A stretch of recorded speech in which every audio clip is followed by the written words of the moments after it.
Boa noite, pessoal. Então, na onda das aulas virtuais, que nós estamos sendo obrigados a entrar nessa vida, né, de professor virtual, nós vamos fazer uma aula hoje de processo penal. Saudade imensa de vocês, tá? Então, como eu disse, cuidem bem dos seus idosos, cuidem bem das pessoas fisicamente vulneráveis, né?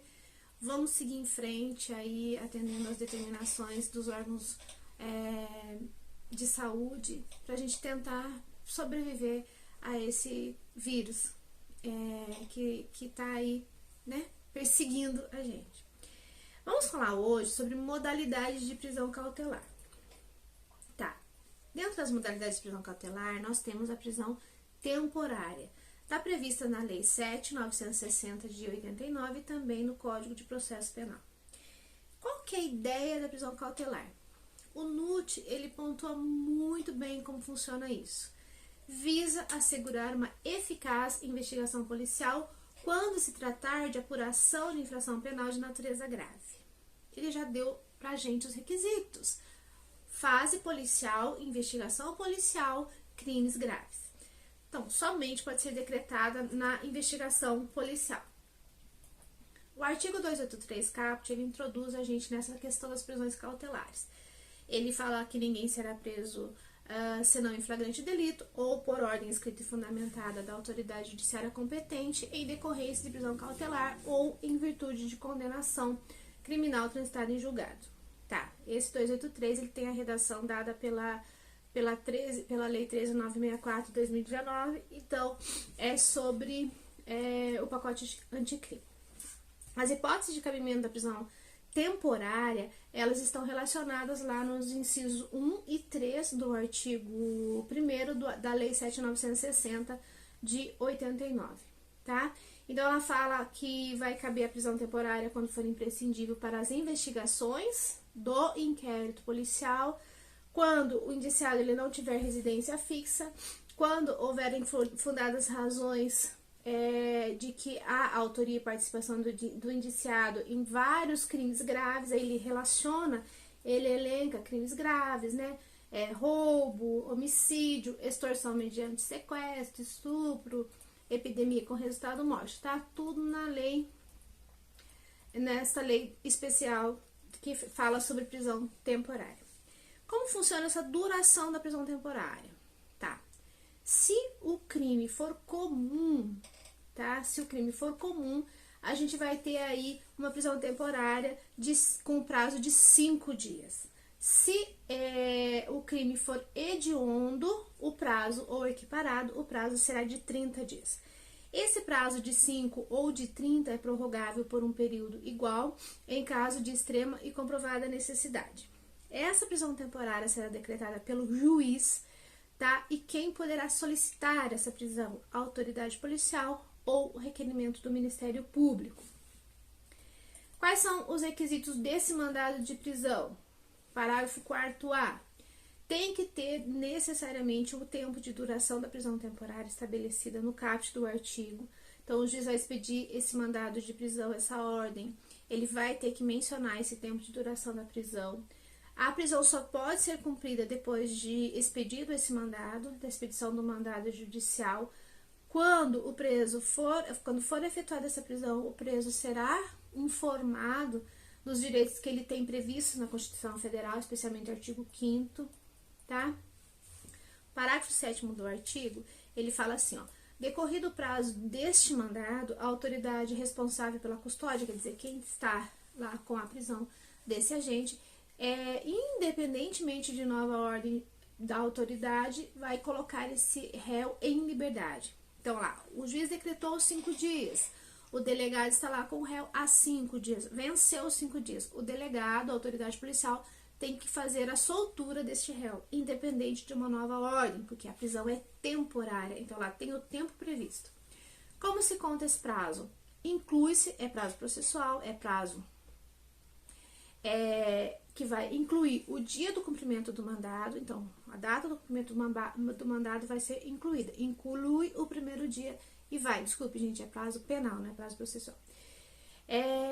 O preso temporário, ele tem que permanecer separado dos demais detentos, tá? Isso tudo tá na lei, certo? Se houver, pela autoridade policial, um prolongamento da execução dessa prisão temporária, então, se ele não soltar esse réu dentro do prazo que foi estabelecido, a autoridade policial irá responder por crime de abuso de autoridade, tá? O juiz, ele vai decidir sobre a prorrogação dessa prisão temporária dentro desses limites estabelecidos na lei. Então, tá preso por 5 dias, tá? A autoridade policial precisa de mais elementos para concluir a investigação.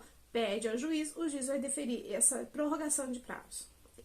Esse pedido de prorrogação de prazo tem que ser solicitado dentro dos, por exemplo, se for dos 5 dias, dentro dos 5 dias. No terceiro dia, no quarto dia, a autoridade tem que pedir. Se ela deixar decorrer, vai ter que soltar esse agente, esse réu, tá? Saindo da prisão temporária, a gente vai agora para a prisão em flagrante. O que é uma prisão em flagrante? Desculpa. É uma prisão cautelar de natureza administrativa, realizada no momento em que se desenvolve a ação, tá? Ou em que se conclui a ação penal, a infração penal. O artigo 5º da Constituição vem e diz pra gente como que é, né? Que ninguém será preso senão em flagrante delito ou por ordem fundamentada. Então, aqui a gente não tem uma ordem expressa fundamentada, mas a gente tem uma diligência administrativa. Essa diligência administrativa depois vai ser levada à homologação do juiz. Então, a autoridade policial é quem vai fazer essa diligência ou qualquer pessoa do povo. Se a diligência, se o auto de prisão em flagrante estiver ilegal, se a prisão for ilegal, esse réu vai ser imediatamente solto, então vai ser relaxada a prisão. Quem que atua quando analisa essa prisão em flagrante? Hoje, quem atua é o juiz do local onde, se a gente for preso, o juiz que tiver a competência. Tá, então foi preso em flagrante uma pessoa na comarca de Ibaiti. Então, é o juiz de Ibaiti quem vai analisar. Há uma alteração no Código de Processo Penal proposta pelo pacote anticrime que o STF suspendeu até a decisão de mérito do pedido. Então, assim, lá, depois, se o STF aceitar e se for mantido o artigo, quem vai decidir sobre essa prisão em flagrante será o juiz das garantias. Tá no artigo 3º-B do Código de Processo Penal, mas atualmente o STF suspendeu, então quem decide hoje a prisão em flagrante é o juiz do local da prisão. A prisão em flagrante é um ato complexo, porque ele começa com uma questão administrativa, a autoridade policial vai lá e prende em flagrante, e termina judicialmente, porque o juiz vai analisar as condições desse auto de prisão em flagrante. Quando a autoridade policial ele cumpre a prisão em flagrante, ele só vai analisar a questão da tipicidade formal da conduta, tá? Então, ele só vai analisar se houve a conduta, se está dentro dos requisitos para prisão em flagrante, ele vai e prende. Ele não pode, nesse momento, analisar, por exemplo, mas aqui é um caso de princípio da insignificância, mas aqui não tem culpabilidade, tá? Mas aqui é um caso de inimputabilidade. Então, não. A autoridade policial, nesse momento, ela não pode analisar a tipicidade material da conduta, somente a tipicidade formal. Há casos em que, embora se possa conduzir o réu em flagrante, se ele assumir o compromisso de comparecer à audiência, ele será imediatamente liberado. Isso está previsto no artigo 69, parágrafo único da Lei 9.099/95, tá? Também está previsto na questão do uso de entorpecentes na Lei 11.343/2006. Então, se o agente se comprometer a comparecer à audiência, que será designada no ato, ele será liberado. Tem um artigo também 301 do Código de Trânsito Brasileiro, que ele fala assim, no caso de acidente de trânsito de que resulte vítima ao condutor do veículo, se prestar socorro pronto e integral, não se imporá prisão em flagrante ou fiança, tá? O flagrante pode ser facultativo, então qualquer pessoa do povo pode fazê-lo, tá? Qualquer pessoa do povo pode fazer o flagrante, mas ele também não está obrigado a fazê-lo, não é obrigatório. Mas para as autoridades policiais e os agentes sim, um cumprimento que deve ser feito, tá? Em nome do estrito cumprimento do dever legal. Nos crimes de ação penal pública, condicionada à representação do ofendido, e nos crimes de ação penal privada, terá que ter um requerimento da parte para iniciar esse flagrante. Para que seja lavado o auto de prisão em flagrante, então, o ofendido tem que estar presente no momento da lavratura do auto. Se ele não estiver presente, nas 24 horas ali da formalização e da homologação do flagrante, essa vítima, nos crimes de ação penal, então, condicionada à representação do ofendido ou ação penal privada, é necessária a presença da vítima ali para lavratura, para formalizar esse auto de prisão em flagrante, tá? Nós temos espécies de flagrantes, de prisão em flagrante. Então, eu vou contar para vocês como funciona cada uma delas. O flagrante próprio, ele é o primeiro que é elencado no Código de Processo Penal, no artigo 301. Ele é flagrante próprio, propriamente dito, perfeito, real ou verdadeiro. Ele fala que qualquer do povo poderá, então é uma faculdade, ou as autoridades e seus agentes deverão prender quem quer que seja encontrado em flagrante delito.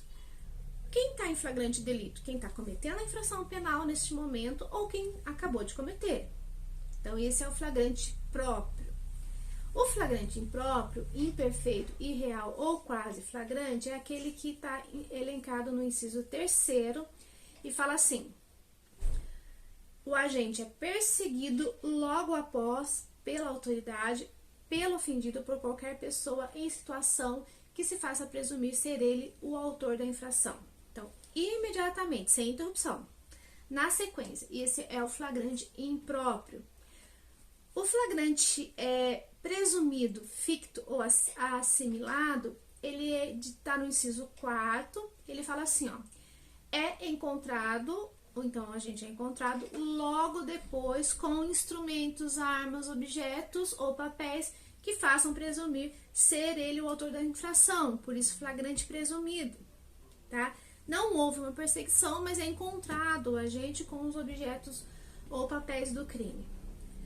Já o flagrante preparado ou provocado, chamado como denominado crime de ensaio, ele vem previsto na súmula 145 do STF. Ele ocorre quando um agente provocador induz ou instiga alguém a cometer uma infração penal. Somente assim ele vai conseguir prender esse agente. Tá, o STF entende como crime impossível, porque não tem como você consumar um crime que o agente foi induzido por alguém provocou esse crime. Tanto que a súmula fala assim, ó, não há crime quando a preparação do flagrante pela polícia torna impossível a sua consumação. O fato foi preparado, tá? Então, assim, teve uma provocação, teve um induzimento de um agente, tá? De uma autoridade. Então, o que faz com isso? Houve um arranjo desse flagrante. Então, por isso, chama-se flagrante provocado ou preparado. E, nesse caso, o juiz deve relaxar a prisão, tá? Porque, assim, quando uma pessoa provoca uma situação de flagrância, uma situação de crime, o crime vai ser impossível de ser cometido. Então, por isso, a súmula 145 menciona isso. Nós temos também, dentro das questões de prisão, a figura do agente infiltrado. Esse agente infiltrado é uma atuação policial lícita, tá? Prevista, então, legal. O agente entra, por exemplo, numa organização criminosa que já existe e ele fica lá infiltrado para ele atuar, para realizar um flagrante. Previsto na Lei 8.069/90, previsto na Lei de 11.343 de 2006, que é a Lei de Drogas. É possível essa questão do agente infiltrado. O agente disfarçado também está previsto na Lei de Drogas, no Estatuto do Armamento, no pacote anticrime. É aquele que se infiltra lá, né? Ele esconde a sua real identidade para ele poder atuar também dentro na prevenção do crime. Tá, voltando às espécies de flagrantes, nós temos o flagrante forjado. realizado por terceiros, maquiado ou fabricado. Tá, é aquele em que, por exemplo, o agente policial, ele forja, tá? Ele faz uma simulação de um fato criminoso para incriminar o réu. Por exemplo, quando o policial policial desonesto, todos os policiais que eu conheço são honestos, mas existem policiais honestos, planta uma droga no veículo do acusado. Então, isso é fato atípico, tá? Quem forjar pode responder pelo crime de denunciação caluniosa. Se for agente público, ainda vai responder por abuso de autoridade. Claro que esse flagrante forjado, a prisão em flagrante é ilegal e tem que ser relaxada. Flagrante esperado é válido e ele funciona assim, ó. A autoridade policial toma conhecimento de um crime que será cometido, vai até o local e fica lá aguardando o início da execução desse crime. Por que é lícito isso? Porque não vai ter interferência do agente provocador. O agente não vai induzir o réu a nada. Ele vai ficar lá escondidinho. No momento em que for iniciar a execução desse crime, ele vai autuar esse réu em flagrante. Temos também, dentro das prisões em flagrante, a chamada ação controlada ou flagrante diferido ou retardado. O que acontece? A polícia, ela pode retardar, tipo, deixar para depois a realização de uma prisão em flagrante, a fim de obter maiores dados, maiores informações a respeito de funcionamento, de componentes, de atuação de organizações criminosas. Isso é o chamado flagrante diferido ou retardado. É possível, tem previsão na lei de drogas, tá? Tem previsão em outras leis, na norma 1613 de 2018, tem previsão, é legal. O flagrante diferido ou retardado é aquele, então, em que se retarda a prisão para se fechar um ciclo de informações de funcionamento, de componentes e atuação de organizações criminosas. Nos crimes permanentes, habituais e continuados, como funciona o flagrante? Artigo 303 do Código de Processo Penal. Nas infrações permanentes, entende-se que o agente está em flagrante delito enquanto não cessar a permanência. Por exemplo, sequestro e cárcere, tráfico ilícito de entorpecentes. Então, os crimes permanentes, eles vão se prolongando no tempo. O flagrante pode ser cumprido, pode ser realizado em qualquer momento, enquanto não cessar a permanência desses crimes. Mesmo que seja necessário, inclusive, que o agente ingresse na casa, na residência, mesmo que tenha ingresso domiciliar, é possível flagrante nos casos de crimes permanentes, enquanto não cessa a permanência. Crime habitual é aquele crime que a consumação se dá através de várias condutas em sequência. Então, é um comportamento, é um estilo de vida. Por exemplo, caso de prostituição é crime habitual, exercício ilegal de medicina é crime habitual. Enquanto tiver habitualidade também pode-se cumprir a prisão em flagrante de réu que cometa crimes habituais. Sobre a formalidade para a lavratura do auto de prisão em flagrante, artigos 304 e 305. Leitura obrigatória, viu, gente? Essa formalidade para a lavratura do auto de prisão em flagrante, ela fala desde lá, quando se apresenta o preso à autoridade competente, como funciona. Então, será lavrado um auto de prisão em flagrante, vai se ouvir as pessoas que fazem parte do auto de prisão em flagrante, que é o condutor, tá? Então, as pessoas que conduziram, as testemunhas, o réu será interrogado, isso tudo é feito dentro do procedimento do flagrante, tá? Como que será feita essa lavratura? Tem que estar presente na formalização do flagrante, tem que estar presente lá um defensor público, tá?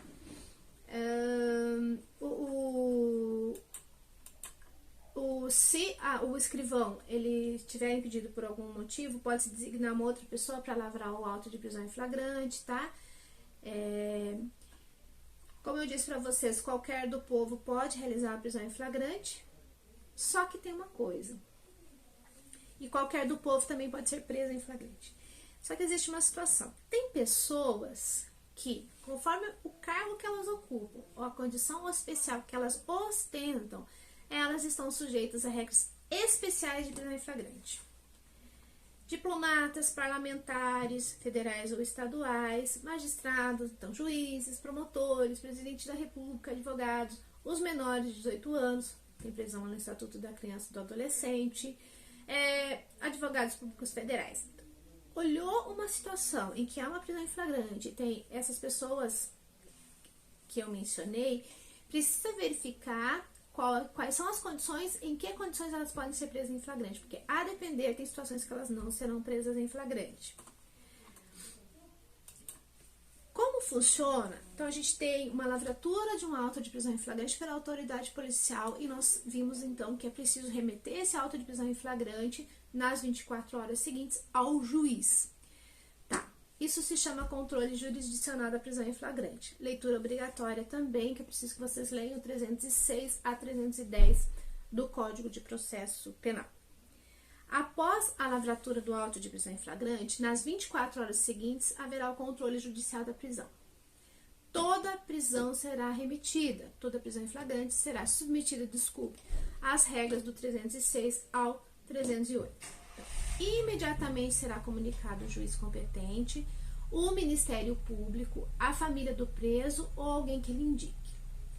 Nessas 24 horas, em até 24 horas após o momento da prisão, o auto de prisão em flagrante será encaminhado ao juiz para analisar essa questão da legalidade, No mesmo prazo, será entregue ao réu a chamada nota de culpa. O réu vai assinar, vai colocar que ele recebeu essa nota de culpa. O que tem nessa nota de culpa?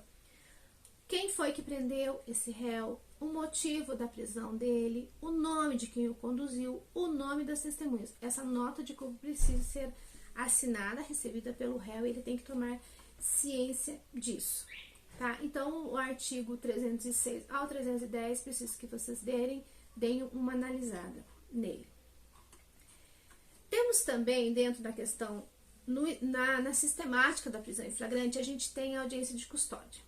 Hoje, ela é presidida pelo juiz do local da prisão, Futuramente, se o STF não mantiver a vedação de alguns artigos lá do pacote anticrime, ele será realizado a audiência de custódia pelo juiz das garantias. Artigo 310 do Código de Processo Penal, ele estatui como funciona essa questão da audiência de custódia, que ela tem que ser realizada no prazo máximo de 24 horas, Tem que ter a presença do acusado, do advogado constituído ou de um membro da Defensoria Pública, do Ministério Público, e o juiz nessa audiência de custódia, ele vai verificar a questão da legalidade da prisão, então ele vai relaxar a prisão ilegal, ou ele vai converter em prisão preventiva se tiver presentes os requisitos da prisão preventiva que estão no 312 do Código de Processo Penal, conceder liberdade provisória com ou sem fiança. Então o juiz vai analisar toda a questão dentro ali da audiência de custódia. Essa é uma previsão que está no artigo 310, que o STF suspendeu por hora. O juiz não analisa? Analisa toda a legalidade, homologa a prisão em flagrante, é realizada a audiência de custódia. O problema é essa exigência de 24 horas de prazo para ter a audiência de custódia, por isso foi suspenso. Por quê? Se o juiz não conseguir fazer essa audiência de custódia em 24 horas, ele pode responder, inclusive, por abuso de autoridade. Então, por isso que foi suspenso pelo STF. No momento, como funciona? Precisa ter audiência de custódia, mas há uma flexibilização, a depender do caso, desse prazo de 24 horas, A apresentação espontânea do réu, ela exclui essa prisão em flagrante? Digamos que uma pessoa tenha cometido um crime de homicídio duplamente qualificado e ele, no momento em que ele termina de executar o crime, tá lá todo sujo de sangue, tá lá com uma arma na mão, ele se dirige até a delegacia de polícia para se apresentar. O delegado, ele pode fazer essa prisão em flagrante na delegacia de polícia? Pode. Ele pode, porque ele tem todos os elementos do estado de flagrância, então um crime que acabou de acontecer, está previsto lá no CPP que pode fazer essa prisão, então o delegado pode fazer essa prisão quando tem apresentação espontânea. Quando que ele não vai poder fazer? Se ele não tiver todos os elementos do estado de flagrância ali presentes. Então, preenchido os requisitos, o delegado, a autoridade policial, pode fazer a prisão em flagrante quando houver apresentação espontânea do réu. Pessoal, nossa próxima aula a gente vai falar sobre prisão preventiva. Vou mandar para vocês um questionário, tá? Como eu disse, se cuidem, cuidem dos seus idosos, cuidem das pessoas mais vulneráveis e a gente tá aí. Pra qualquer coisa, tô sempre aí, tá? Tô à disposição, um abraço.